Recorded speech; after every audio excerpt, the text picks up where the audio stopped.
dahului kaki kanan ketika masuk ke dalam masjid. Wa yuqaddimu al-yusra fil khuruj, dan kemudian mendahului kaki kiri fil khuruj ketika keluar dari masjid. Wa yaqulu jami'a ma zakarnahu ila annahu yaqulu abwaaba fadlik. Artinya doa ketika keluar dari masjid, doanya sama dengan yang sebelumnya tadi kita sampaikan, hanya di ujungnya saja dirubah. Abwaaba rahmatik diubah menjadi abwaaba fadlik. Jadi Bapak dan Ibu yang dimuliakan Allah, ini doa selama ini yang masyhur kita baca ringkas saja. Allahumma ftah li abwaaba rahmatik. Dan itu pun ada riwayatnya. Nanti akan dirincikan oleh Imam Nawawi semuanya. Jadi Bapak dan Ibu yang dimuliakan Allah, ini yang ditulis oleh Imam Nawawi di awal tadi, yang di awal barusan kami baca, itu adalah rangkuman dari riwayat-riwayat yang banyak, dirangkum oleh Imam Nawawi. Jadilah sebuah doa seperti ini. Jadi kalau kita ingin membaca doa masuk ke dalam masjid, maka yang afdol seperti ini. Nanti akan kita baca, ada rincian hadisnya. Bapak dan Ibu yang dimuliakan Allah, yang pertama kata Imam Nawawi, wa rawaina an Abi Hamid atau Abi Usaid radhiyallahu anhu maqala qala Rasulullah sallallahu alaihi wasallam, Rasulullah bersabda, idza dakhala ahadukumul masjid falyusallim 'alan nabi. Kalau salah seorang di antara kalian hendak masuk ke dalam masjid, kata Nabi, falyusallim 'alan nabi, maka yang pertama bersolawatlah terlebih dahulu kepada Nabi. Ini riwayat yang pertama. Summal yaqul, lalu kemudian ia membaca doa, Allahumma ftah li abwaaba rahmatik. Allahumma ftah li abwaaba rahmatik. Kemudian wa idza kharaja, ketika keluar dari masjid, falyaqulu Allahumma inni as'aluka min fadlik. Itu riwayat yang pertama. Allahumma inni as'aluka min fadlik. Artinya Bapak dan Ibu, pertama sholawat kepada Nabi. Itu masuk ke dalam masjid, sholawat kepada Nabi. Lalu kemudian dia membaca doa Allahumma ftah li abwaaba rahmatik. Ya Allah, bukakanlah kepadaku pintu-pintu rahmatmu. Kemudian ketika ia keluar dari masjid itu, falyaqul, maka ia membaca doa Allahumma inni as'aluka min fadlik. Ya Allah, aku meminta kepadamu fadlik. Fadlik. Apa arti fadlik Bapak dan Ibu? Itu kalau kita baca terjemahan, ya Allah, aku minta kepadamu untuk dibukakan kepadaku abwab. Abwab itu bentuk plural, bentuk jamak dari kata bab, artinya pintu-pintu rahmat Allah. Ketika keluar kita minta fadlik, minta anugerah. Kenapa di sini Bapak dan Ibu berbeda? Nah, disebutkan. Yang pertama kata rahmat, ketika masuk ke dalam masjid minta rahmat. Ketika keluar dari masjid minta fadilah. Fadlik di sini artinya anugerah dari Allah. Kenapa kita minta rahmat Bapak dan Ibu? Karena memang disebutkan oleh Nabi, sebaik-baik tempat di atas muka bumi ini adalah masajiduha, yaitu masjid-masjid Allah. Kemudian seburuk-buruk tempat adalah pasar. Tapi ini Bapak dan Ibu tidak bisa dipahami secara terjemahan harfiah.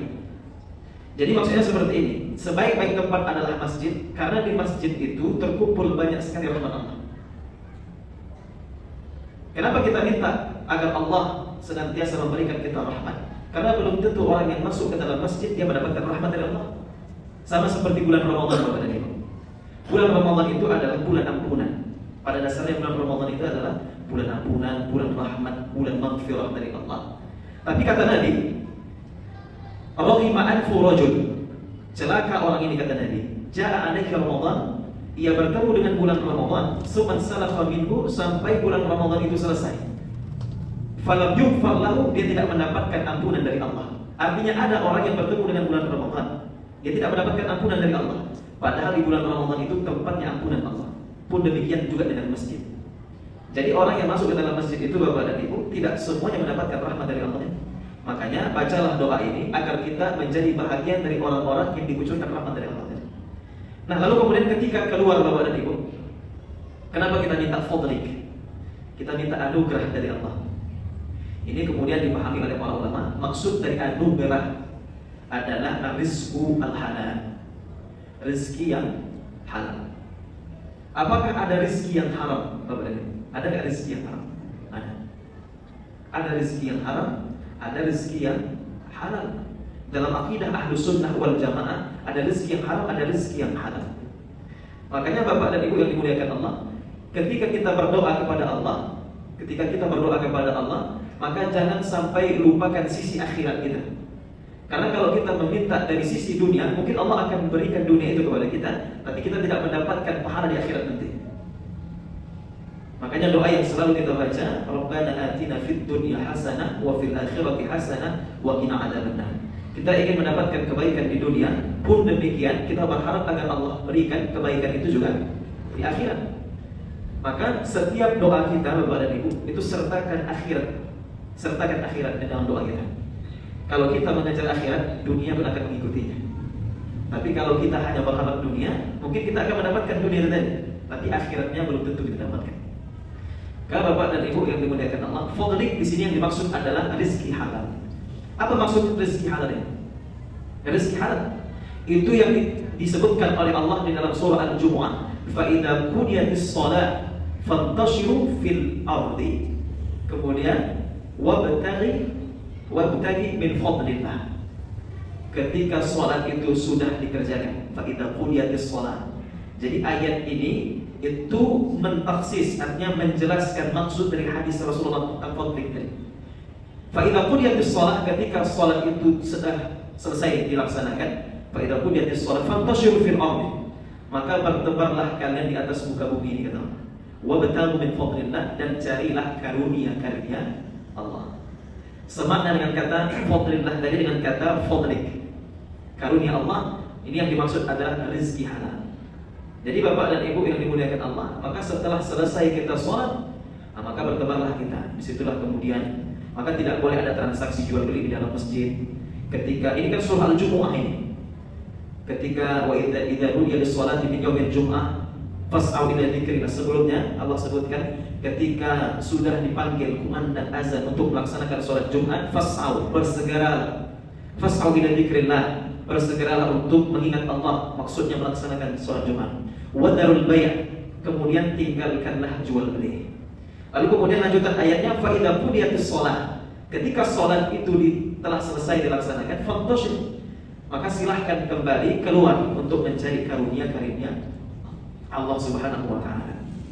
Jadi Bapak dan Ibu yang dimuliakan Allah, maka setelah kita sholat, itulah kenapa maksudnya adalah kita minta fadlik tadi, agar Allah menuntun kita, agar Allah membimbing langkah kita untuk mencari rezeki Allah yang halal tadi. Rawahu Muslim fi sahihihi wa Abu Dawud wa Nasa'i. Hadis ini diriwayatkan oleh Imam Muslim di dalam kitab sahihnya. Wa Abu Dawud, dan Imam Abu Dawud, wa Nasa'i, dan Imam Nasa'i, wa Ibnu Majah, dan Ibnu Majah, wa ghairuhum bi asanid sahihah, dan begitu pula diriwayatkan oleh selain mereka dengan sanad yang sahih. Walaysa fi riwayat Muslim, tapi di dalam riwayat Muslim tidak ada disebutkan kata bersolawat kepada Nabi. Di riwayat Muslim tidak ada disebutkan bersolawat kepada Nabi. Artinya langsung mengucapkan doa Allahumma ftah li abwaab rahmatik tadi. Makanya yang tertulis di masjid-masjid kita yang ringkas itu pun tak salah, karena itu pun ada riwayat yang sahih juga dari Imam Muslim. Lalu kemudian Bapak dan Ibu yang dimuliakan Allah Subhanahu wa ta'ala, ini saya perlu membahas ini Bapak dan Ibu, adab masuk kita ke dalam masjid. Karena yang disebutkan oleh Nabi tadi, bahwa masjid adalah tempat yang paling mulia di atas muka bumi ini. Sedangkan tempat yang paling buruk adalah pasar. Ini perlu kita jelaskan. Berarti Pak Ustaz, kalau kata Nabi di pasar itu adalah tempat terburuk, tak bolehlah kita ke pasar dan belanja online ada kita di rumah, Pak Ustaz. Jadi maksud dari hadis ini, kenapa masjid disebut sebagai tempat terbaik? Karena identik masjid itu tempat dilaksanakannya ibadah dan kebaikan-kebaikan, sehingga mengundang rahmat Allah diturunkan di dalamnya. Sedangkan masjid disebutkan oleh Nabi tempat yang buruk, bukan berarti kita tidak boleh mendatangi pasar. Karena keadaan ini maksudnya adalah keadaan baik dan umum, keadaan baik dan buruk secara umum. Secara umum keadaan masjid seperti itu. Dan secara umum keadaan pasar itu jarang orang mengingat Allah di situ. Ya kan Bu? Jarang orang mengingat Allah di dalam pasar.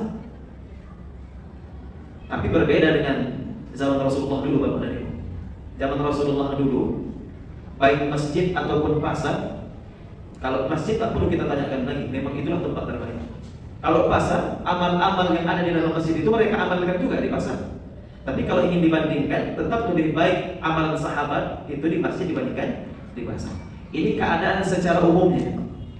Karena di pasar itu jarang orang mengingat Allah. Secara umum seperti itu. Jadi Bapak dan Ibu yang dimuliakan Allah, adab masuk ke dalam masjid disebutkan di dalam kitab Al-Minah Al-Ilahiyah fil Adab Al-Islamiyah. Yang pertama adalah al-wudu fil bait. Wudu di rumah. Ini sudah kita bahas di pembahasan yang sebelumnya. Wudu yang paling afdal itu di rumah sebenarnya, bukan di masjid. Bukan berarti salah orang yang berwudu di masjid. Artinya yang paling afdal itu wudu di masjid, di rumah. Lalu kemudian keluar dia dari rumah dalam keadaan suci, ia langkahkan kakinya menuju rumah-rumah Allah. Itu yang disebutkan oleh Nabi di dalam hadisnya, setiap langkahnya itu dihapus oleh Allah keburukannya, dinaikkan oleh Allah derajat. Karena Nabi pun wudu di rumah. Sebelum sholat fardu, sholat yang wajib itu kan Nabi sholat sunnahnya di rumah. Lalu kemudian ketika qomat baru keluar Nabi. Sebelum qomat Nabi keluar. Makanya yang paling afdol sebenarnya di rumah Bapak dan Ibu. Tapi kalau waktu tak memungkinkan, maka tak masalah. Ini hanya bicara soal afdol dan mafdul. Afdol dan mafdul namanya. Sesuatu yang lebih baik dengan sesuatu yang baik. Jadi lawan katanya sesuatu yang lebih baik dengan sesuatu yang baik, bukan sesuatu yang lebih baik dengan sesuatu yang salah. Ini sesuatu yang lebih baik dengan sesuatu yang baik. Tak bisa kita mengambil yang lebih baiknya, maka setidaknya ambil yang bahagian yang baik itu. Pertama, al-wudu fil bait. Kemudian yang kedua, al-masyu bisakinah wa ilqa as-salam 'alan nas. Berjalanlah dengan tenang, wa ilqa'u salam 'alan nas, dan mengucapkan salam kepada orang-orang sekitar. Ini termasuk amalan yang afdal Bapak dan Ibu, tapi orang sering remeh. Orang sering meremehkan ini. Ada salah seorang sahabat bertanya kepada Rasulullah, "Ya Rasulullah, ayyul islami khair?" Ya Rasulullah, apalah amalan terbaik di dalam Islam? Kemudian Nabi mengatakan, "Tut'imut ta'am." Engkau memberikan makan kepada orang lain. Ini amalan baik, kata Nabi. Amalan terbaik dalam Islam. Tut'imut ta'am, memberikan makan kepada orang lain. Wa taqra'us salama 'ala man 'arafta wa man lam ta'rif. Engkau mengucapkan salam baik kepada orang yang engkau kenal dan kepada orang yang tidak engkau kenal. Inilah amalan terbaik, kata Nabi. Makanya kalau kita senang bersedekah memberikan makan kepada orang lain, Bapak dan Ibu, ini amalan yang afdal, kata Nabi. Makanya menjadi tradisi di tempat kita ini, asal mendapatkan nikmat dari Allah, acara syukuran, kan kita buat makan-makanan, ya kan Pak? Kita buat acara syukuran, kenduri istilahnya. Di situ ada aktivitas makan-makan. Ini amalan baik di dalam Islam, Bapak dan Ibu. Mentraktir orang pun masuklah ke dalam hadis yang disebutkan tadi, memberikan makan. Maka sampai di bulan Ramadan sekalipun, bulan yang mulia ini Bapak dan Ibu, amalan yang paling terbaik pun adalah memberikan makan orang lain. Man fattara sha'iman, kata Nabi, barang siapa yang memberikan buka puasa kepada orang lain, maka dia mendapatkan ajrus sha'im. Dia mendapatkan pahala dari orang yang berpuasa itu tanpa mengurangi pahalanya. Ini kalau kita buat gambarannya. Jadi pahala orang yang berpuasa tadi di copy paste kepada kita, Pak. Bukan di-cut.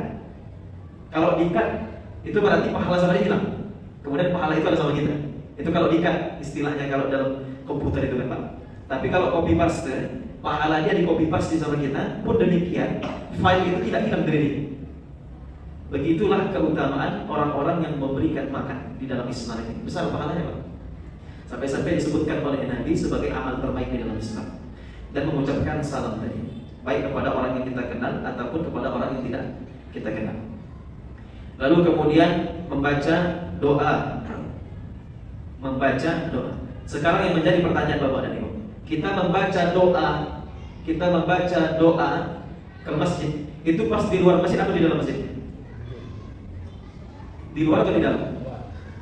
Kalau kita lihat dari redaksi hadis yang disampaikan tadi, idza dakhala ahadukumul masjid, yang diriwayatkan oleh Imam Nasai tadi, Imam Muslim dan yang lainnya, kalau salah seorang di antara kalian masuk ke dalam masjid, falyusallim 'ala nabi, maka berselawatlah kepada Nabi, lalu kemudian membaca doa Allah muftah li abwaba rahmatik. Jadi mana yang betulnya? Di luar masjid atau di dalam masjid?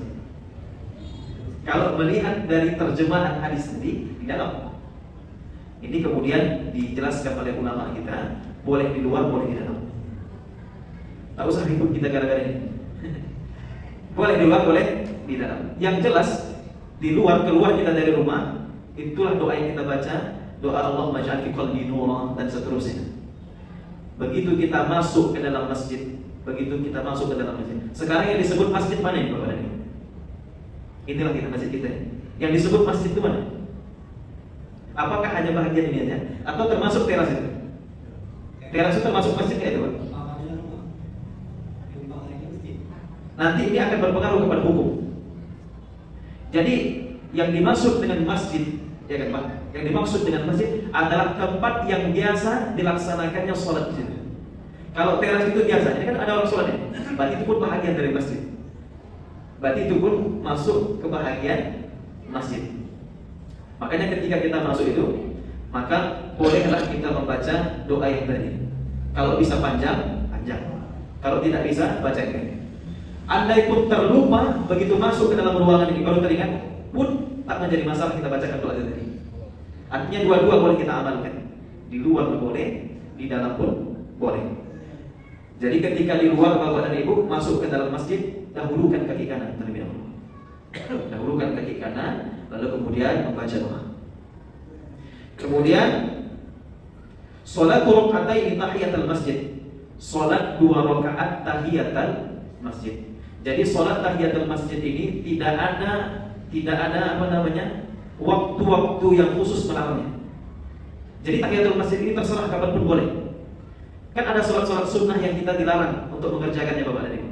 Setelah sholat subuh itu tak boleh ada sholat sunnah mutlak. Kemudian sholat pada asar itu tak boleh, sholat sunnah itu tak boleh. Tapi kalau sholat tahiyatul masjid dalam kapanpun waktunya itu boleh kita melaksanakan tahiyatul masjid ini. Jadi Bapak dan Ibu yang dimuliakan Allah Subhanahu wa taala, masuk ke dalam masjid itu sunnahnya, adabnya itu adalah melaksanakan sholat tahiyatul masjid. Ini yang menjadi bahan apa saya kemarin Pak, penelitian saya. Tesis saya membahas tentang implementasi fatwa MUI nomor 36 tahun 2013 terkait pelaksanaan akad nikah di masjid dari sudut pandang maslahah mursala. Itu saya melihat secara praktek orang masuk ke dalam masjid, kita lihat apa? Itu kan acara orang yang mengharapkan berkah di dalamnya, menjadikan masjid sebagai saksi atas janji suci mereka. Tapi banyak pelanggaran di dalam itu, dalam rumah Allah ini. Mulai dari tidak pedulinya dengan sholat tahiyatul masjid. Itu perlu disosialisasi teman. Itu perlu kita sosialisasi. Ada lagi masuk ke dalam masjid menampakkan auratnya, membuka auratnya bahkan. Sedangkan dia berharap mendapatkan berkah di situ. Jadi orang hanya fokus kepada seremonialnya saja. Bahwa di dalam Islam tidak ada larangan sebenarnya kita melaksanakan akad nikah di dalam masjid karena ada memang perintahnya dari Nabi. Tapi lihat, ada aturan yang berlaku, ada adab-adab yang harus diperhatikan. Bukan hanya fokus kepada nilai sunnahnya, bukan fokus kepada sisi sunnahnya, mengabaikan adab. Kalau kita mengabaikan adab, sesuatu yang sunnah tadi, sesuatu yang sunnah itu bahkan bisa menjadi haram. Karena hukum itu menurut kaidah adalah taghayyurul ahkam bi azminah wal amkinah. Hukum itu bisa berubah sesuai dengan perubahan zaman dan waktu. Di zaman Rasulullah masuk ke dalam masjid pakai sendal karena masjidnya beralaskan tanah. Di zaman Rasulullah sunnahnya masuk masjid pakai sendal. Sunnah itu tak bisa lagi kita amalkan sekarang ini Pak. Masuk masjid pakai sendal. Kalau ada orang buat seperti itu, siap-siaplah ditokok kepala sama KPK. Jadi hukum itu dia berubah. Makanya Bapak dan Ibu yang dimuliakan Allah, kemudian tak boleh orang yang haid itu masuk ke dalam masjid. Menurut pendapat mayoritas ulama 4 mazhab, tidak boleh orang yang dalam keadaan haid masuk dengan niat dan tujuan berdiam diri di dalam masjid. Berdiam diri. Orang yang menghadiri majelis pernikahan itu kan berdiam diri di dalam masjid itu. Berdiam diri di dalam masjid. Bahkan kadang pengantinnya lagi dalam keadaan haid tadi. Ya Pak, bahkan kadang pengantinnya lagi dalam keadaan haid. Itu tidak boleh, karena kalau kita melakukan itu termasuk pelanggaran dalam syariat. Maka Bapak dan Ibu yang dimuliakan Allah, salat 2 rakaat tahiyatul masjid.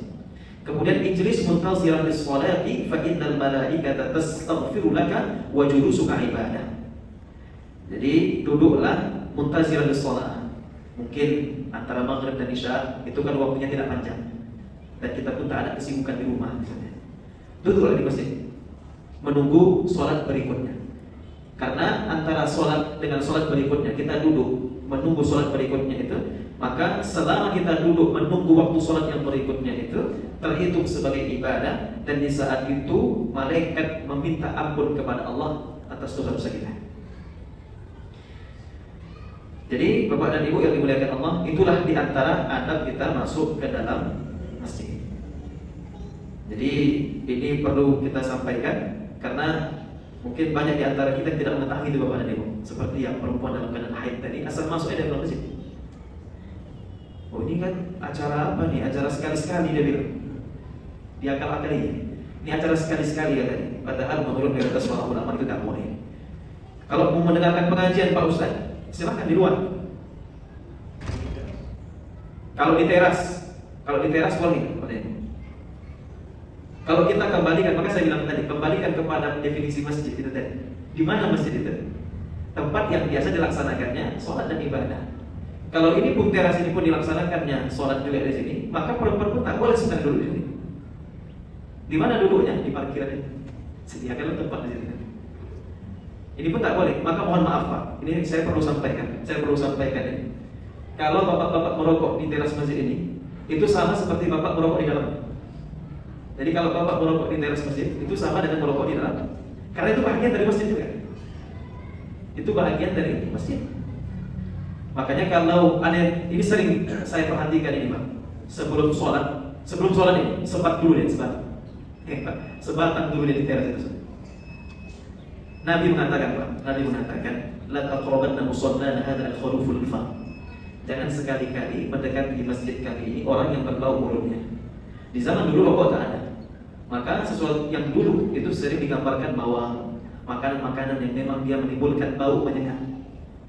Itu kata Nabi, jangan sekali-kali dekat ke rumahku ini. Walaupun larangan Nabi ini tidak haram. Kata para ulama makruh ya. Makruh. Jangan sekali-kali dekat ke musallana hada, ke tempat ibadah kami ini dalam kondisi mulut berbau.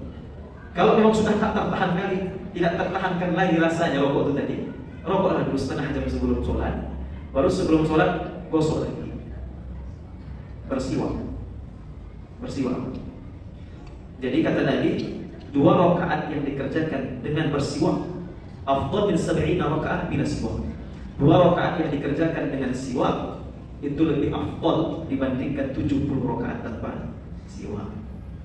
Jangan hanya ingin mengejar fadilah berjamaah yang 27 gara-gara bau nafas awak 27 orang tak mau sholat di samping kamu. Hebat, tak mau sholat di samping kita karena kita bangun. Bahkan saya membaca dalam salah satu penjelasan ulama kita, orang yang kalau dia punya penyakit lambung dan kemudian menimbulkan bau tak sedap di mulutnya pun itu tidak disyaratkan dia, tidak dianjurkan untuk sholat berjamaah. Begitulah Islam memperhatikan tentang kebersihan itu Pak, dan memberikan kenyamanan kepada orang lain. Jadi ibadah ini bukan dengan hawa nafsu.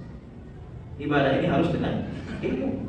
Toh kalau dia sholat sendiri pun tidak berdosa, karena ini hanya persoalan antara afdal dengan tidak afdal.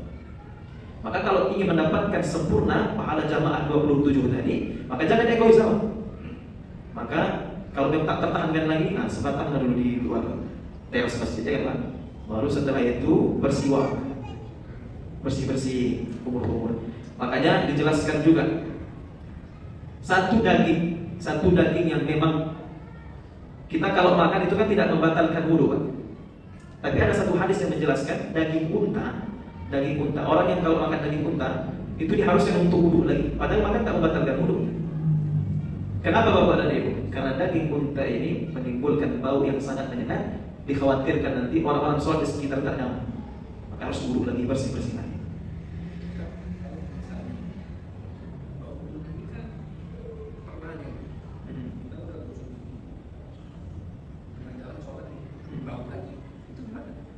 Di tengah jalan sakit apa bau lagi mulutnya itu Pak ya? Orang yang bau mulutnya ini pernah ada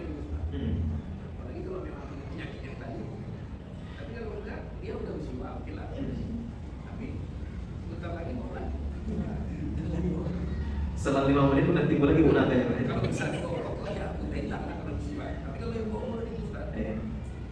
Jadi seperti ini, Pak. Ini saya bilang tadi, dia tidak, orang yang dalam keadaan seperti ini pun itu tidak membatalkan sholatnya. Itu hanya mengurangi fadilahnya saja. Itu hanya mengurangi fadilahnya saja. Walaupun sebenarnya kalaupun dia sholat dalam keadaan mulutnya berbau, maka saya bilang tadi, larangan Rasulullah yang dijelaskan ulama kita itu tidak bersifat haram. Itu tidak bersifat haram, hanya makruh saja. Hanya makruh saja. Jadi itu hanya kalaupun dia tetap berusaha, kalaupun dia tetap ingin melaksanakan sholat berjamaah tadi, maka nilai fadilah itu yang berkurang. Jadi nilai yang fadilah itu yang berkurang. Jadi apa hukumnya seorang perokok menjadi imam? Seorang perokok menjadi imam. Sekarang begini, Pak. Kalau kita rujuk kepada fatwa yang dijelaskan ulama kita di Indonesia, hukum rokok itu kepada dua ya, kembali kepada dua, makruh sama haram. Makruh dan haram. Dan saya berhusnuzon orang-orang perokok itu pasti mengambil yang makruh aja. Kalau kita salahkan pun kalaupun kita terlalu cerewet sama orang seperti itu, ya bahwa rokok itu pun dijelaskan ulama kita makruh tak sampai haram. Tapi tak ada lagi ulama mengatakan rokok itu sunnah. Nah, itu tak ada, belum pernah saya dapatkan pendapat. Nah, bagaimana kondisi seorang imam yang perokok? Sahkah sholatnya? Sah tetap. Sah tetap. Asal dia pas sholat tetap merokok. Yang menjadi masalah pas lagi sholat diambilnya rokok sempat belanja. Tapi saya rasa tak pernah lagi. Jadi Pak, jadi kalau masalah sah atau tidak sah tetap sah. Karena lagi-lagi persoalan ini dia belum disepakati keharamannya. Apa itu Pak? Fasik. Nah, kalau fasik ini, kalau makruh berbeda dengan perbuatan fasik. Kalau fasik ini memang sudah terang-terangan dan menampakkan kemaksiatannya. Perbuatan yang memang jelas digariskan oleh syariat sebagai sebuah kemaksiatan dan dia menampakkan kemaksiatan itu baru digolongkan sebagai fasik. Kenapa imam fasik itu tidak dibolehkan jadi imam? Imam yang memang dia menampakkan keburukannya secara terang-terangan, dikhawatirkan nanti itu akan berpengaruh kepada khusyuknya jamaah, berpengaruh kepada hati jamaahnya. Masa yang mengimami awak kayak gini, ya? Sehingga nggak khusyuk lagi. Makanya nanti Pak ada itu termasuk fikih imam. Siapa orang-orang yang layak dijadikan imam? Dan ada dijelaskan oleh ulama kita, orang yang kalau dia dibenci, mayoritas orang membenci dia, itu sebenarnya tidak boleh dijadikan sebagai imam. Tidak boleh dijadikan sebagai imam. Itu akan menimbulkan rasa was-was nanti di dalam hati jamaahnya, sekalipun bagus bacanya. Maka imam ini bukan hanya dia imam di dalam masjid, tapi dia menjadi teladan juga di luar masjid. Seperti itu Pak. Maka masalah makruh tadi, masalah makruh, kalau makruh itu dia tidak sampai kepada yang fasik. Jadi perbuatan makruh yang dilakukan secara berulang tadi, dia tidak tergolong kepada perbuatan fasik. Seperti itu. Wallahu a'lam. Ada lagi Bapak dan Ibu yang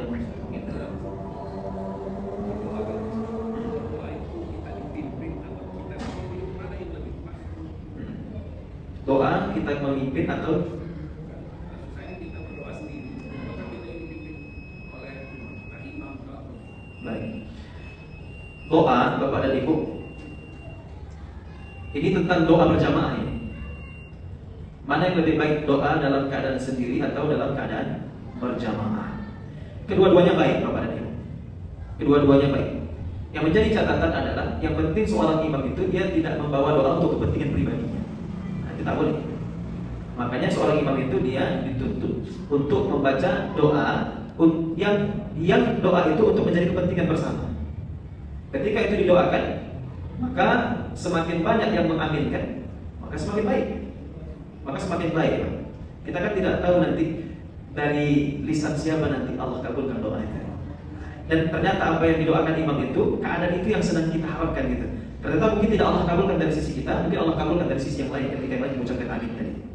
Masalah doa sendiri ataupun berjamaah, ini memang terjadi perbedaan pendapat di kalangan para ulama. Dan saya cenderung pada doa yang paling afdal di masjid itu adalah doa secara berjamaah. Secara berjamaah. Dan semua kita rujuk kembali kepada hadis-hadis Nabi seperti di dalam kitab Azkar Nawawi ini. Ini kan berisi tentang doa. Bagaimana sahabat tahu tentang doa itu kalau nggak didengarnya langsung dari Nabi? Berarti kan ada doa yang dikeraskan oleh Nabi sehingga artinya doa yang dijaharkan oleh Nabi sehingga sahabat merekam itu lalu kemudian disampaikan kepada sahabat yang lain. Artinya doa secara berjamaah pun sudah ada sebenarnya di zaman Nabi. Bahkan Ibnu Abbas mengatakan, aku melihat sholat Ibnu Abbas melihat bahwa Nabi itu membaca doa dan kemudian diaminkan oleh sahabat yang lain. Ini kalau kita kaji tentang doa secara berjamaah ini panjang, karena ada saudara kita yang membid'ahkan doa berjamaah, itu dia masalahnya kan. Ada saudara kita membid'ahkan doa berjamaah tadi. Jadi Bapak dan Ibu yang dimuliakan Allah, mungkin saya rasa demikian dulu kajian kita pada malam hari ini. InsyaAllah kita akan lanjutkan nanti di pertemuan yang akan datang. Mari sama-sama kita akhiri kajian kita pada malam hari ini dengan membaca doa kafaratul majlis. Subhanallahumma wa bihamdika asyhadu an la ilaha illa anta nastaghfiruka wa natubu ilaik. Terima kasih atas segala perhatian. Mudah-mudahan menjadi ilmu yang bermanfaat untuk kita semuanya. Hadanallahu wa iyyakum ajma'in. Wassalamualaikum warahmatullahi wabarakatuh.